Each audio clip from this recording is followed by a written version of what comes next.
My name is Kevin Madu. On Valour Unlimited, we celebrate true breeds, true Nigerians, people who are patriots and nationalists, who have stared danger in the face and yet allowed bravery to excel.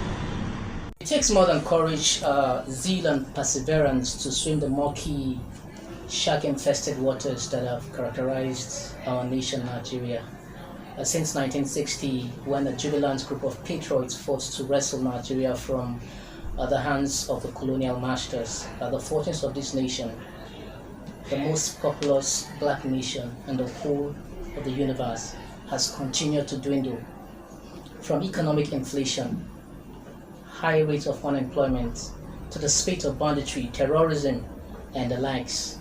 But amid all these, however, there are still patriots, nationalists, who believed in the Nigerian project, who have risen from the very nadir to the utmost zenith or epitome of their career, professions, and callings. These people have exhibited uncommon valor, and their show of Valour Unlimited has earned them a spot here. On today's edition of Valour Unlimited, we celebrate a man who has carved a niche for himself, a frontliner, a pace-setter, a leader, and above all, a true patriot and a Nigerian with green and white flowing through his veins. He is at present the Director of Disease Prevention and Control, Kaduna State Primary Health Care Board, and his name is Hamza Ibrahim Ikara. Nice to have you on our show today, sir. Thank you very much, Mr. Kevin.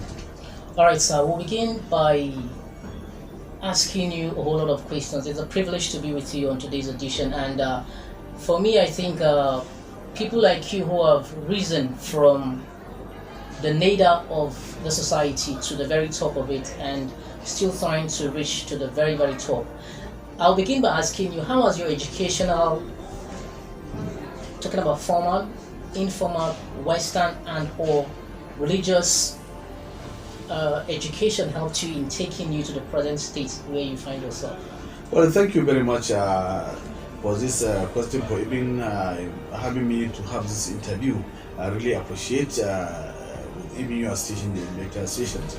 At the same time, when we look at our my educational backgrounds, which I started my primary school education in 1973 in Ikara Central Primary School. Before then, most of all that they are usually a Muslim background. They have to do a local Islamic school at home, that's Islamia, before I even started my primary school education in 1973. Then from there, I graduated from Ikara Central Primary School in 1979 and proceeded to the government secondary school Zaria. That is the present Al Huda College, Zaria. That's where I was obtaining my secondary school certificate.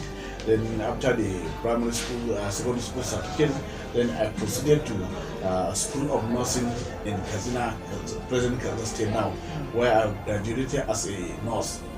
Yeah. Then from there I started working with the Kaduna State government. Then I went back to the local government service, where I have reposted to Ikara to serve in the health department at that particular local government.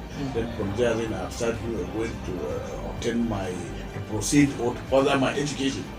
I attended a course in the primary health care course in the University of Ibadan.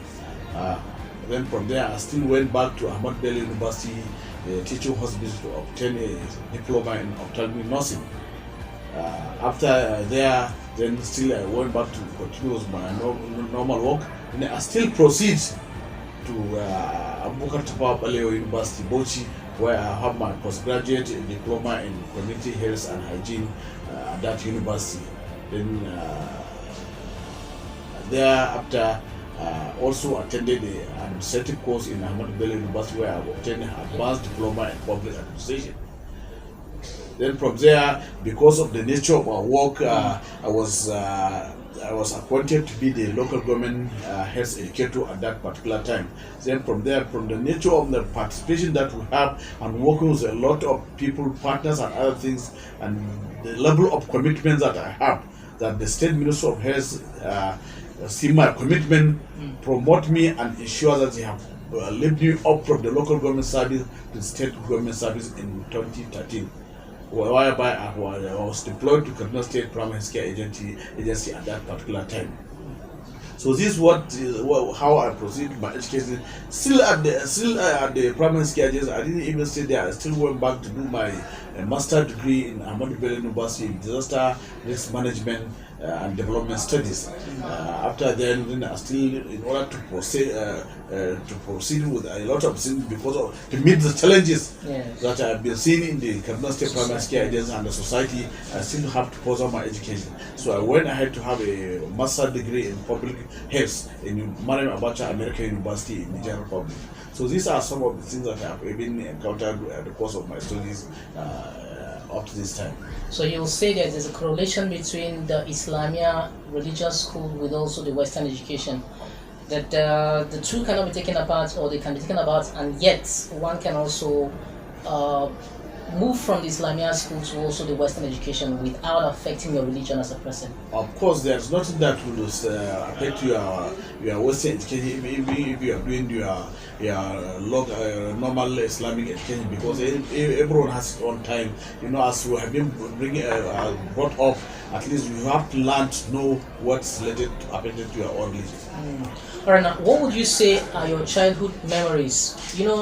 Every one of us has a childhood before we become adults. Now, the journey from your childhood to your adulthood, what is that thing that you can say really stayed in your head and that you will not forget? Yes, one of the things that always stay in my head is that because we have seen our senior elder brothers that are going to secondary school always when at the end of the vacation, or when they are going back to school, or when they have been admitted to school, we always feel happy that they are going outside, because most of the time at that particular time all the secondary schools are boarding schools. Yes. So we always say how can we reach this stage to see that we have been born apart from our own hometown to stay in somewhere doing school. So that was really attracted our attention. And the second issue is that how we have been brought in the school. Even though in that particular primary school there's a lot of commitment by our teacher at that particular time.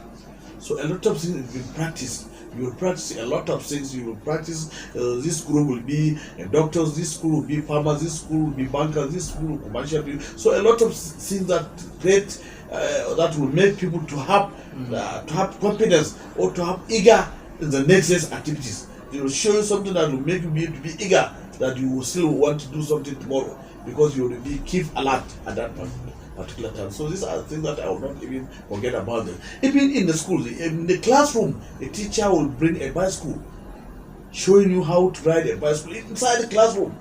So these are the things that you will never even forget. Practical example. All the things that we have been doing in primary school is practicals. So people will learn.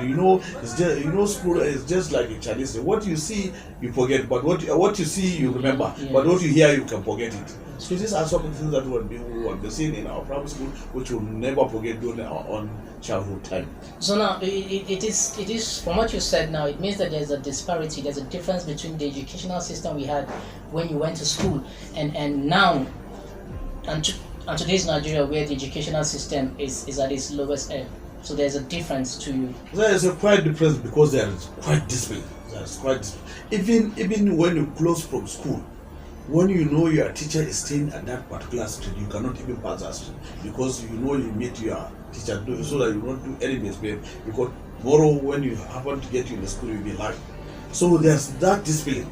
And even if it's your own neighbor to your house, that you cannot do something that wrong, you can even start disciplining you at that particular time, not at this present time now, which everybody is going after. So there's quite disparity. All right, Malam Hamza, let's take a walk back into your past. Like, is there anything that you have any regret to say, if I wish it shouldn't have occurred, be it natural or be it man-made? Well, what I'm saying, as I say, I wish I would have been better than this, but I cannot pass what God already planned for me. But because I'm thinking that I should have been in another or doing a lot of things more than what I've been doing now.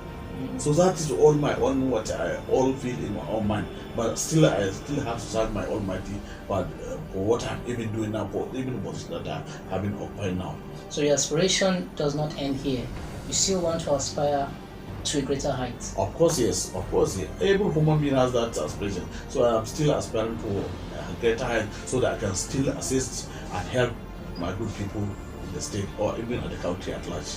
That brings me to another question. Now, you see, sometimes there comes a time when you just tell yourself, I think I'm tired of what I'm doing right now. There are things that are happening that are negating my existence or my activities. Maybe I just need to throw in the towel, need to just say goodbye. What has kept you going?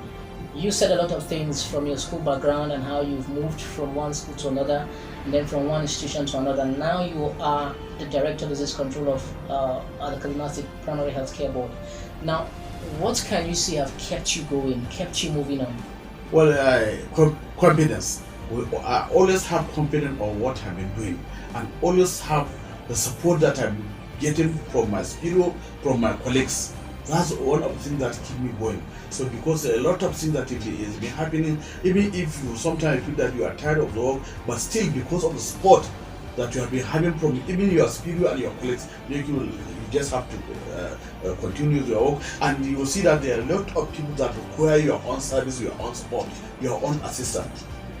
So you have to give your own quota. If you are not there, who will do it there? Even though there are some people that have been coming up, but still you have to mentor them, you have to show your own interest so that people that are following you that can learn from you.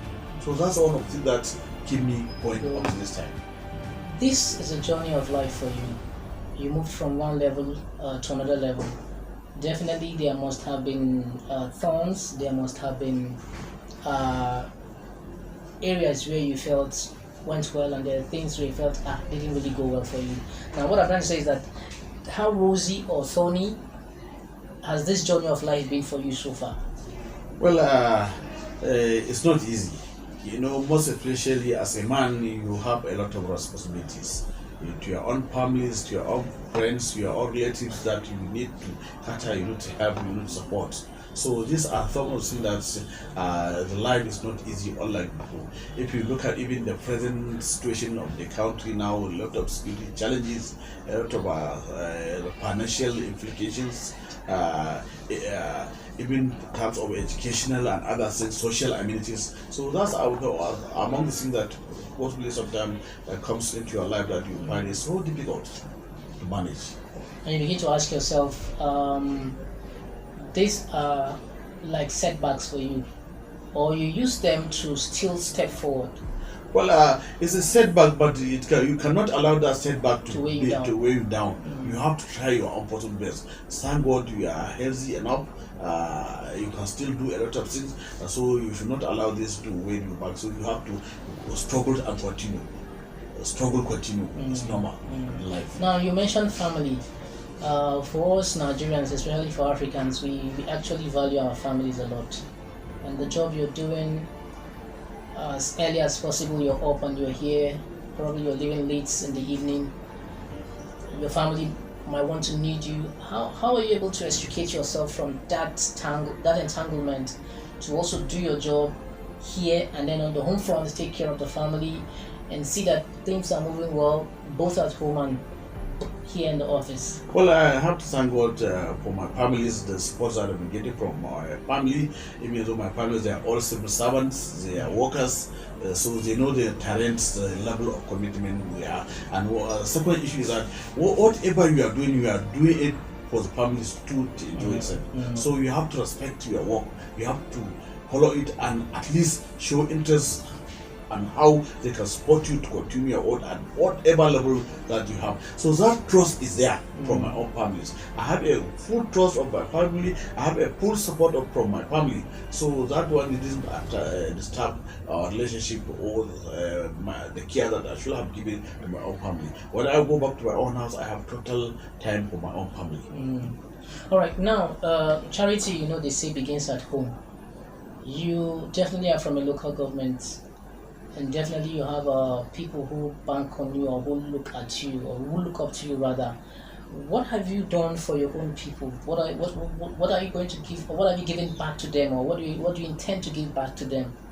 Well, thank you very much for this. One of the things that is been happening to my own local government and my own community society is that at any time that we have support, you have to go back to your own people, stay with them, have a meeting with them, ask them what is their own feelings or what is this thing that you should be, most especially we that were health workers. So there's a lot of things that we do in terms of community health activities at the local government level. Wherever we have a problem, wherever there's an outbreak, wherever there's something that they need support, we do go and support them. We ensure that we have a great tempo sensitization to educate the community members about what is going on at that particular season. So these are some of the things that we have been doing. So we are always together with our people, educating them about the health needs or whatever they are expected to do related to the health. Like, let me give you the common example now, is the pandemic that happened, the COVID-19. So we still have to go back to our people, community by community, informing them the COVID-19 is real.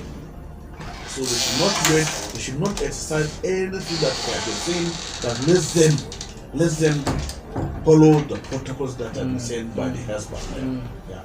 All right, now that brings me to the question. I was going to ask you about COVID-19 and how you've been able to stem the tide in Kaduna State. But before we talk about COVID-19, let's talk about Lassa fever. Yeah.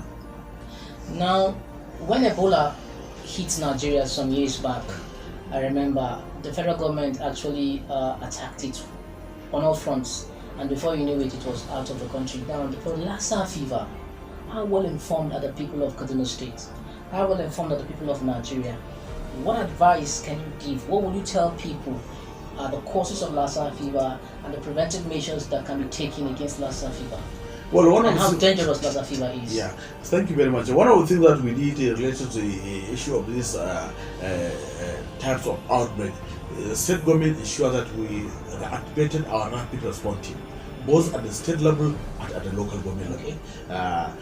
The state rapid response team is working perfectly at the state level, whereby we invite all the stakeholders to have a meeting so that we can support our community members. We also went back to the local government level and activated local government rapid response team, which is chaired by respective local government chairman at that level. Our director of health, that is health secretary, our disease surveillance notification officer, our monitoring evaluation officer, our immunization officer, our health educators, they are all part and parcel of the rapid response team at that particular level, so that at least they can go and educate the community. The disease surveillance notification officer, you take a surveillance, follow up to any suspected case that they have. And the most important thing is education, to educate the community members about the dangers of this Lassa fever.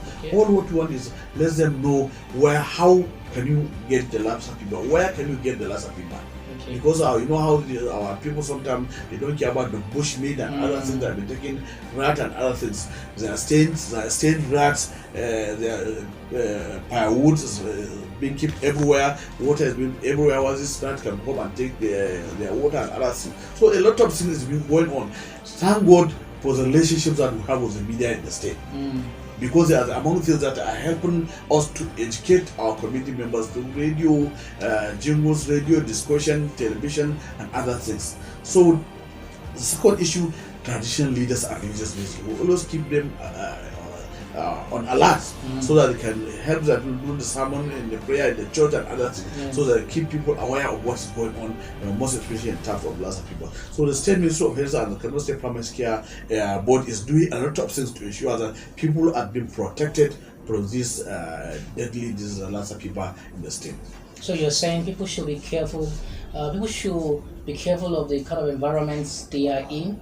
Keep the environments clean, and then be sure that there are no rats, because rats are the major causes of Lassa fever, or like the vectors that carry the disease. And the most important thing, let them inform immediately once anything that they are not aware. Or have a disease surveillance notification officer across the 26 local governments that are working day and night to ensure that they keep alert of what is going on in relation to any outbreak. In all the 23 local governments of the state here, Kaduna, there are disease surveillance issues that are going for the contact tracing. So whoever they will definitely follow it to see the first contact, and anybody that came into contact with them, they ensure they take the sample for test to ensure that whether it is Lassa people or not. So these are things, some of the things that we have been doing in the state. Right, now let's talk about COVID-19. COVID-19 came into, from its name, it means that it came into the world in 2019, but it hit Nigeria in 2020. And I know the federal government has been doing a lot. What has the government been doing based on the level? Now, one, is the level of COVID-19 still high in Kaduna State? Are people still supposed to be scared about it? And how is the level of vaccination as well? Well, let me tell you, the issue of COVID-19 in Nigeria, Kaduna State, we must be proud and thank God for the leadership that we have in the state. Because immediately we start getting the contacts, the first contact that we have in the county around 27 February 2020. The Kaduna State government didn't waste time to ensure that we set a Kaduna State Emergency Committee, that is the EOC, which is headed by the Honorable Commissioner of Health, and the State Task Force on COVID-19, which was chaired by Her Excellency, the Deputy Governor of the state. So these two committees didn't sleep.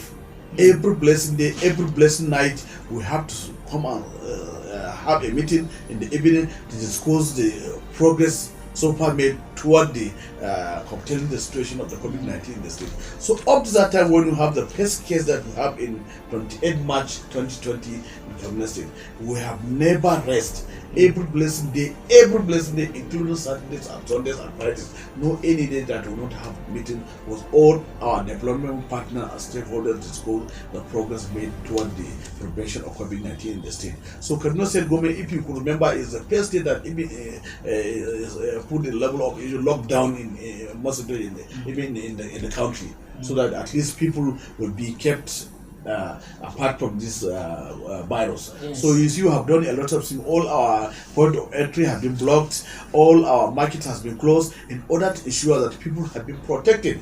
The risk communication team has been going up and down to ensure they educate people through radio, through mosques, churches, markets, anywhere people spreading flyers posted everywhere for people to be aware of it.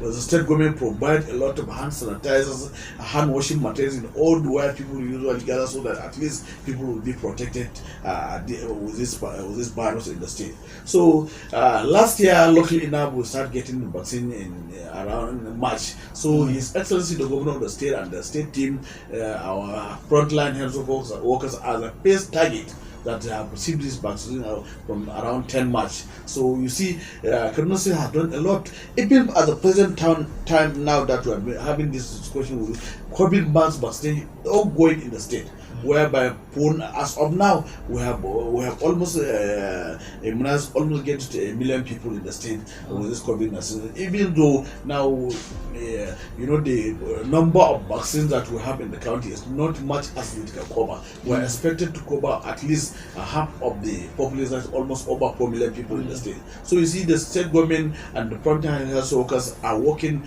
day and night to ensure that people have been protected with this virus. Now the program is on Valour Unlimited. It means that people who are brave in the face of fear.